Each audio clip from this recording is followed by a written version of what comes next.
que encamisan el pozo y la pared de tierra en un espacio muy confinado. Los bomberos tuvieron que sacar 2 pesados aros de hormigón para retirar al animal. Apenas fue rescatado el gato, huyó sano y salvo y ningún bombero resultó arañado. Pobrecito, menos mal que lo rescataron. Como quiera que sea, es una vida. Es una vida sí, no humana, pero es vida al fin. Pero es más valiosa que la humana, que Dios me perdone. Uno por tantos, decía, por tantos que abandonan y tiran y matan y dejan morir de hambre, uno salvado acá por los bomberos. Héroes máximos. Bueno, a ver, ahora vamos con... Borroni. ¿Tenés a Borroni a mano? Vamos con Borroni. Borroni. Borroni cuenta nueva. ¿Qué tema trataba Borroni? Porque yo tengo acá un audio aquí. No recuerdo, mire, voy a atender. Donde lo entrevista a Alberto Fernández, pero creo que no es ese, ¿no? No creo que sea el de hoy ese. Tendría que buscarlo, está en mi Facebook. Bueno, búscalo. Yo mientras tanto, vos vas con otra cosa. Puedo buscar lo de este señor Atilio Borón, bueno, que nos cuenta sobre la guerra entre Ucrania y Rusia, cuando en realidad la guerra es entre Estados Unidos y Rusia. Bueno, yo ya lo tengo a Borroni. ¿Lo tenés a Borroni ahí? Sí. Ya lo tengo a Borroni, no sé si pasamos a Borroni o terminás de buscar eso. Vamos con Atilio Borroni y después Borroni, ¿puede ser? Bueno, como vos quieras. Dale. Sí, dale. Bueno.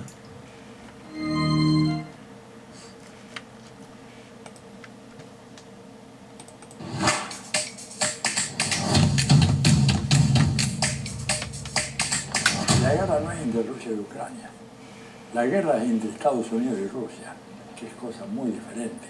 Se libra en Ucrania, pero no es una guerra de Ucrania y Rusia. Жесткими и по своим масштабам будут соответствовать уровню угроз, создаваемых Российской Федерацией. We are doing everything to put an end to the long list of Ukrainian victims that Russia is creating. America is fully prepared with our NATO allies to defend every single inch of NATO territory. Every single inch. So, Mr. Putin, don't misunderstand what I'm saying. Every inch.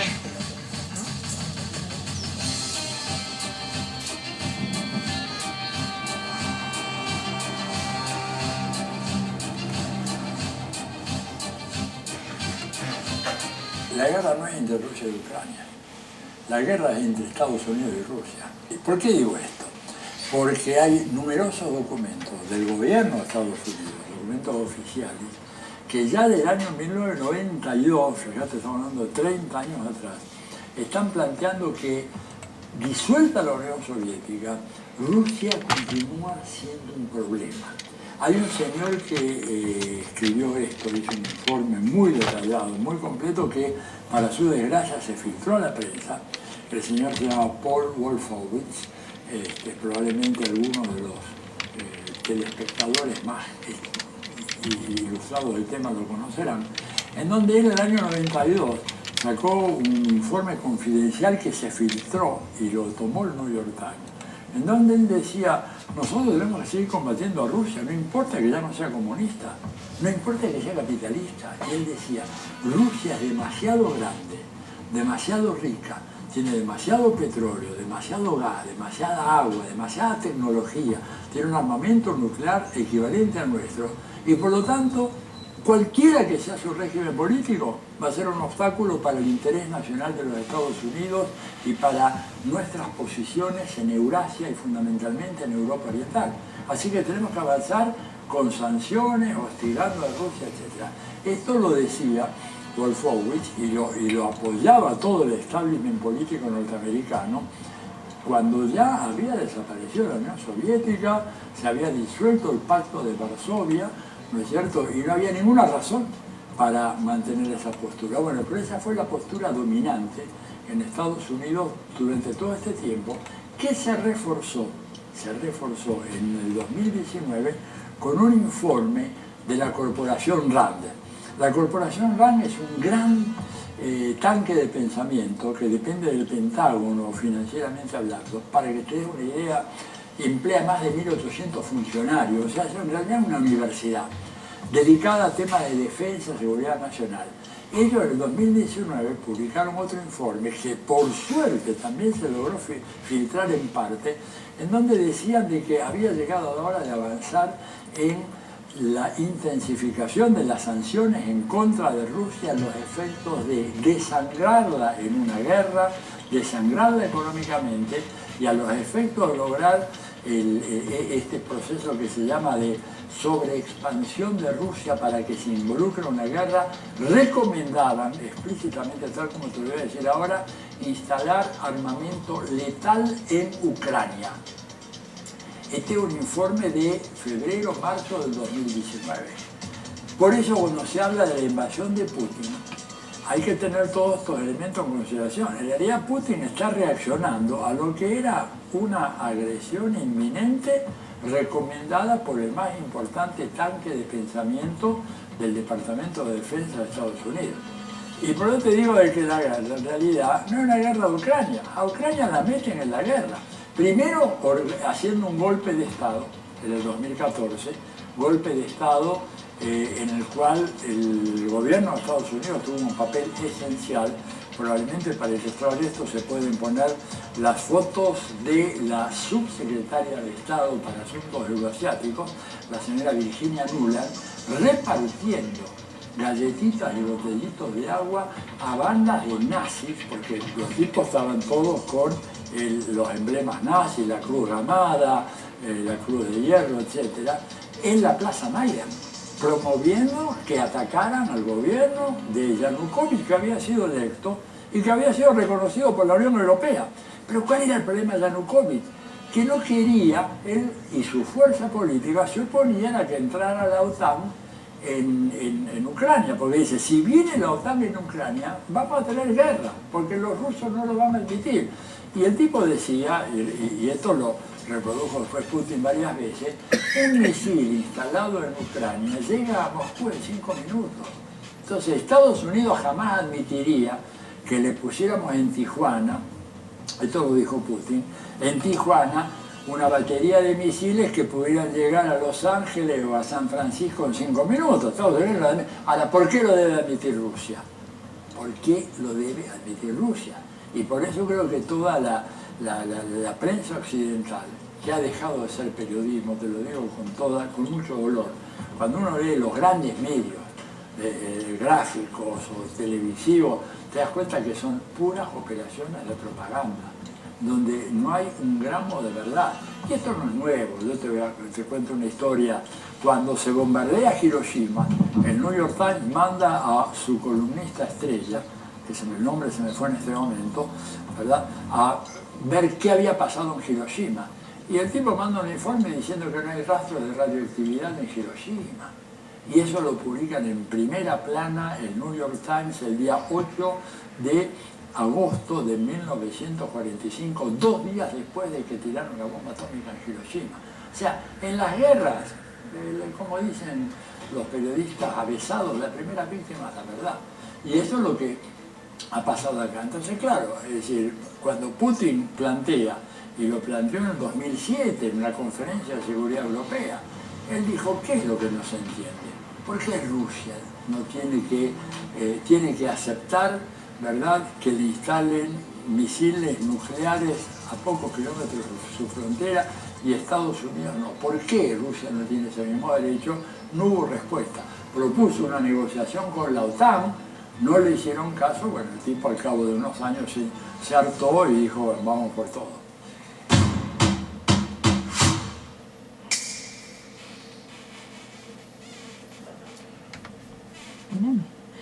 Bueno, vamos entonces con Fernando Borroni.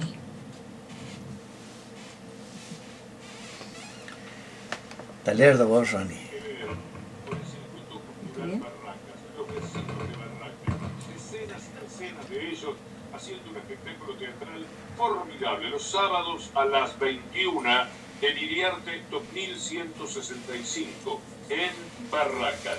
Y otra muy prometedora de Sergio Bermejo, como Loros Despistados. Es una teatralización de cuentos de Roberto Fontana Rosa con un elenco numerosísimo, estupendo.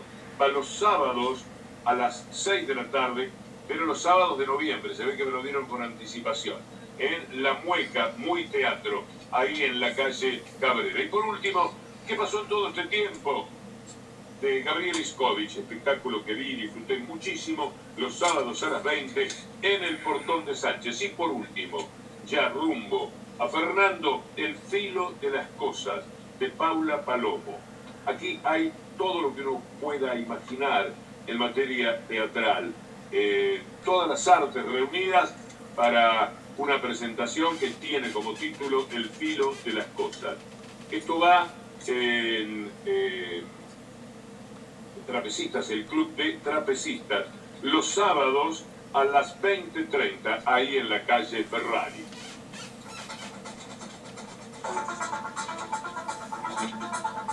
Diez de la mañana, 32 minutos, llega el periodismo a la manera de Fernando Borroni. Las discusiones del presente, las disputas del presente, hablan de lo que podemos esperar de cara al futuro. Uno está convencido que a partir de los hechos de la realidad, de las discusiones que hoy estamos dando, podemos advertir cómo se ha bajado el nivel de discusión política en la Argentina, cómo se ha bajado el nivel de exigencia social para con la política, para con las instituciones de la democracia. Durante el gobierno de Mauricio Macri, mayoritariamente el campo nacional y popular resistió. Claro, difícilmente podías discutir en avance de derechos. Lo que tenías que hacer, de hecho muchos lo han hecho, es hacer lo imposible para que no te recorten derechos. Por eso se resistía, para eso se resistía. Luego del gobierno de Mauricio Macri, llega el gobierno de Alberto Fernández, donde uno esperaba que se den determinada cantidad de disputas para avanzar en derechos, y esto no se hizo. Y la verdad, entonces, que las discusiones políticas profundas casi que pasaron a un segundo plano.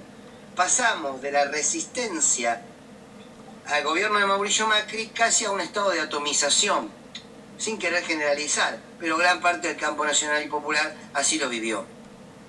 Por lo tanto, en esta porción de la sociedad atomizada es muy difícil pensar un futuro. Y la verdad es que uno recuerda que en una época de nuestra historia no muy lejana, hubo gobiernos que discutieron, por ejemplo, los crímenes de lesa humanidad, derogaron el indulto, la obediencia de vida, el punto final, y se llevaron adelante los juicios de la verdad. ¡Qué discusión política!, ¿no? Pensar que en algún momento este país discutió si la jubilación debía estar en manos de bancos que se hacían todos los días sumas infinitas de dinero, o debía estar en manos del Estado para cuidar a nuestros mayores, y se recuperaron esas jubilaciones. Pensar que en algún momento se discutió en la política argentina, en la sociedad, si era el Estado o eran los privados los que debían manejar nuestra línea de bandera, los que debían administrar el agua, los que debían quedarse con YPF. Pensar que en algún momento la política en este país puso en discusión si la comunicación en la Argentina tenía que estar en manos de un monopolio o si debía construirse pluralidad de voces. Pensar que en algún momento de la Argentina se pudo discutir si un niño o una niña que nacían debía tener una asignación universal para que al menos tengan las necesidades básicas satisfechas. Se discutió hasta si los pibes debían tener acceso a internet y las notebooks. Pensar que en alguna vez en este país se discutió la puja distributiva, que hizo que casi se llegue al 50-50. Bueno, esas discusiones ya no van. ¿Vieron? Parece que pasaron de moda. Y parece que son discusiones que no hay que darlas. Así mantenemos el status quo como está.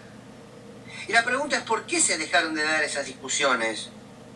Y la respuesta es por cobardía de quienes gobiernan en muchos casos y por complicidad con esas estructuras de poder injustas, desiguales, neoliberales.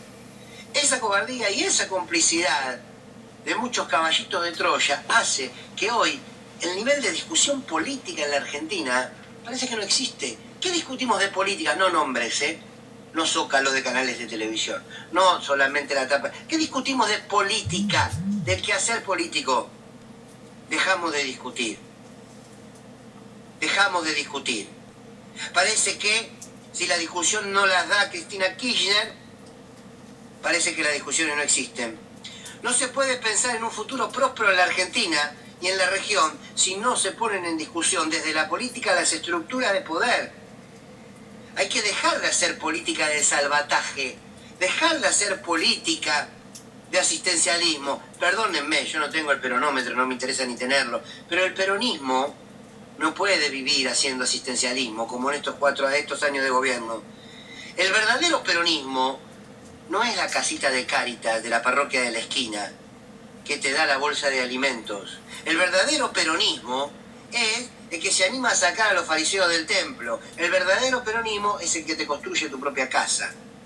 Bien, por eso parece que en estos momentos no hay discusión política, porque no hay un sector del peronismo que tenga ganas de transformar, o sí, mejor dicho, lo hay. Lo hay. El único que ha demostrado en los últimos 50 años de historia, 60 años de historia, que está dispuesto a poner en discusión la estructura de un modelo desigual, se llama kirchnerismo. Será por eso que no lo quieren ni los propios, algunos de los propios, y claramente ni los extraños. Cuánta verdad, ¿no? Cuánta verdad. Así es. Porque Así es. no basta con asistencialismo. Necesitamos políticas de fondo. Y hablar de política, justamente, como dice Borrón, y siempre tan certero en sus columnas. Bueno, ¿qué tienes? Iríamos ahora con este artículo que salió en el diario local. ¿Cómo es que se llama? ¿Tribuna? No. El de Baltasar Vargas. Sí. Sí, ese. Bueno, Sí, el de Baltasar. Diario Río Tercero se llama. Sí, Río Tercero, algo así. Bueno. Sí, yo siempre le digo el diario de Baltasar. Acá los muchachos nacionales y populares, que después vamos a saber quiénes son, Bueno, hicieron un pequeño resumen sobre los dichos del Mauri,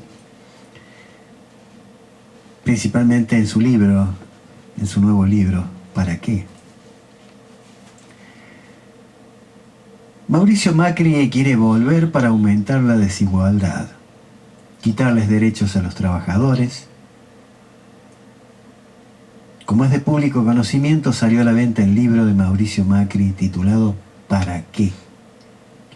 Una muestra de su pensamiento político, donde dice lo que hará si tiene la oportunidad de gobernar otra vez el país. Queremos analizar y comentar algunas afirmaciones que hace en su libro.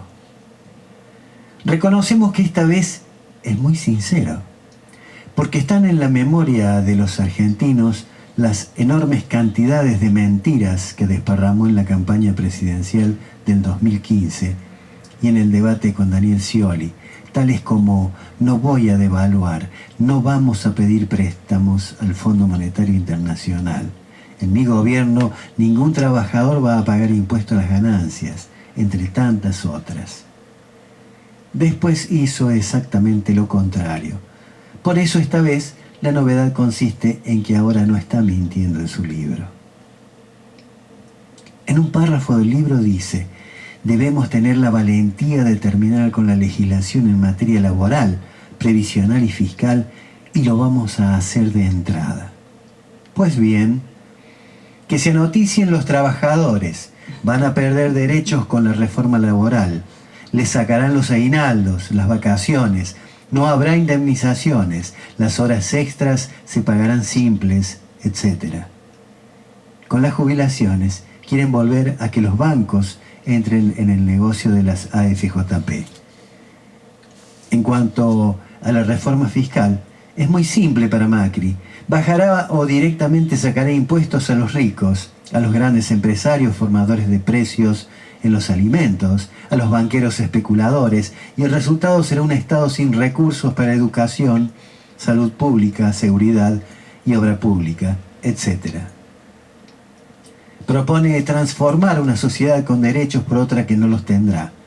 Nos avisa que profundizará la desigualdad. Los que nada tienen tendrán menos que nada.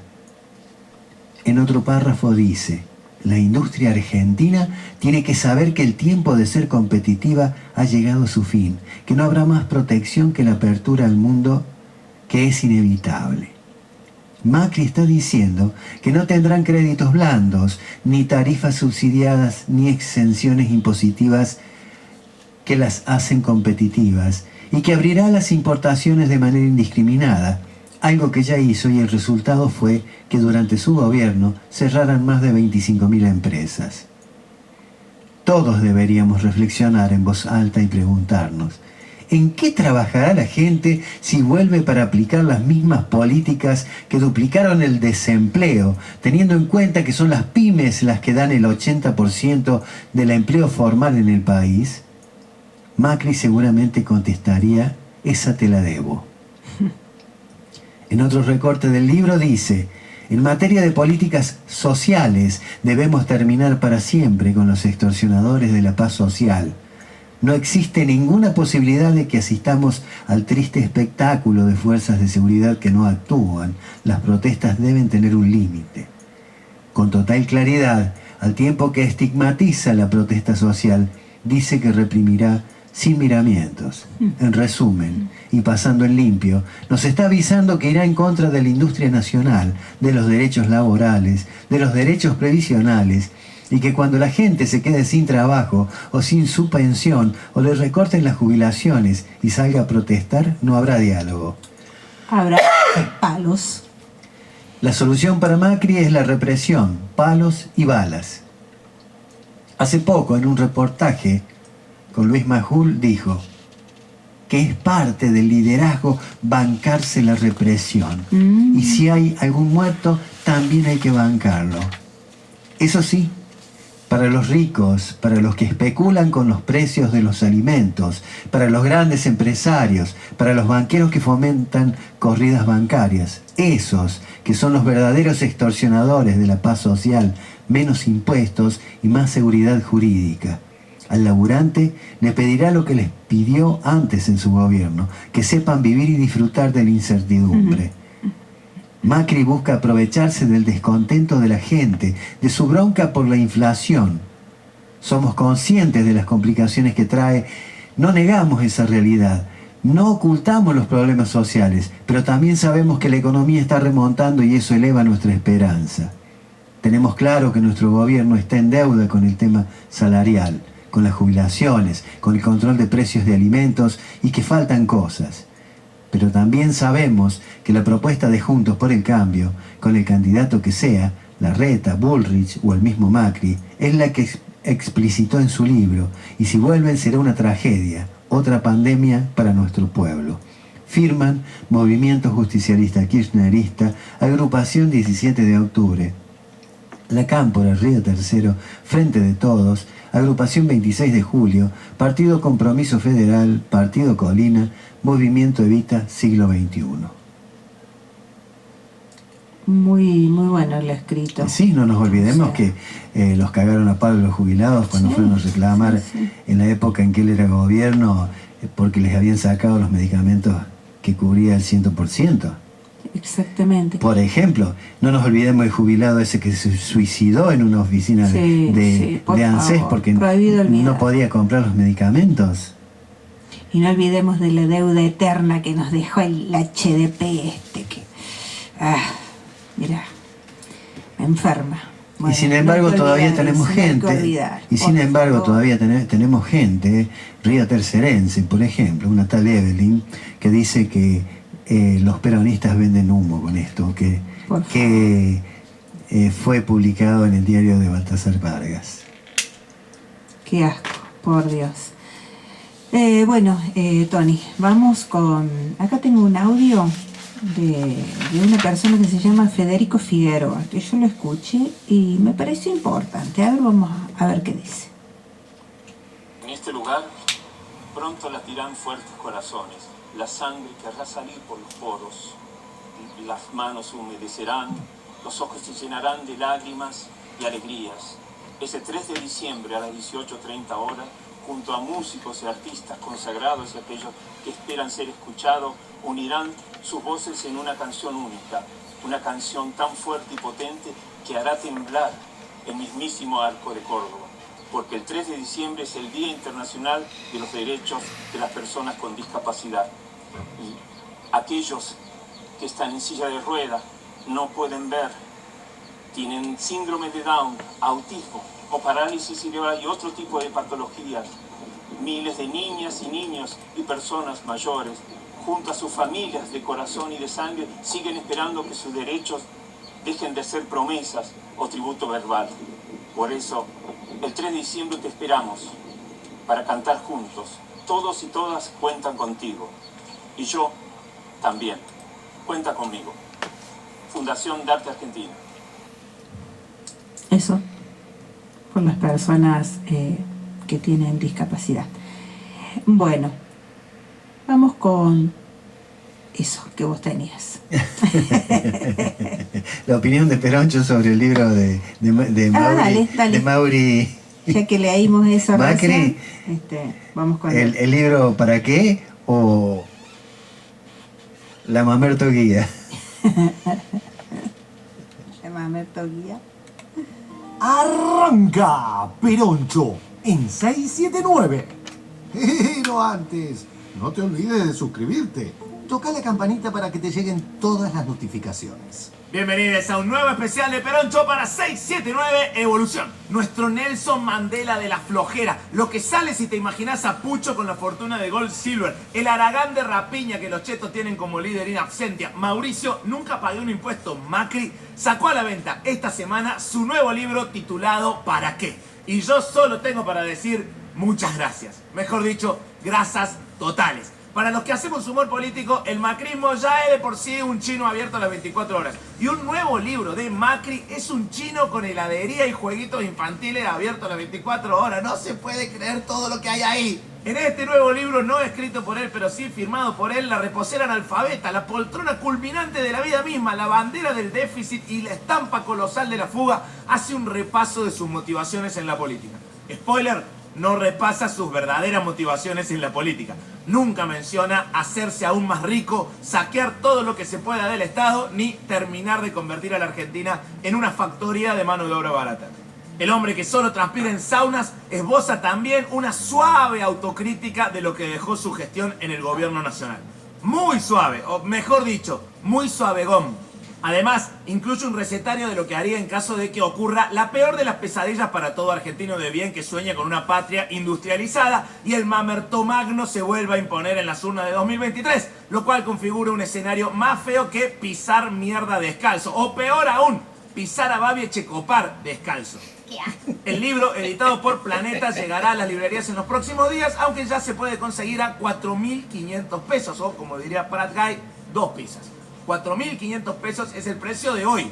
Si esperás 6 meses, lo ves junto a Primer Tiempo en 300 pesos el combo. En las últimas horas salieron a la luz en las redes sociales varios fragmentos del libro del testeador compulsivo de colchones, con algunos de los planteos más polémicos del prócer de la siesta y la fuga, donde afirma la necesidad de retomar una serie de políticas ya aplicadas en la Argentina durante la década de 1990, que llevaron en su momento a un fuerte aumento de la pobreza, a un fuerte aumento de la desocupación, al endeudamiento y a la conflictividad social.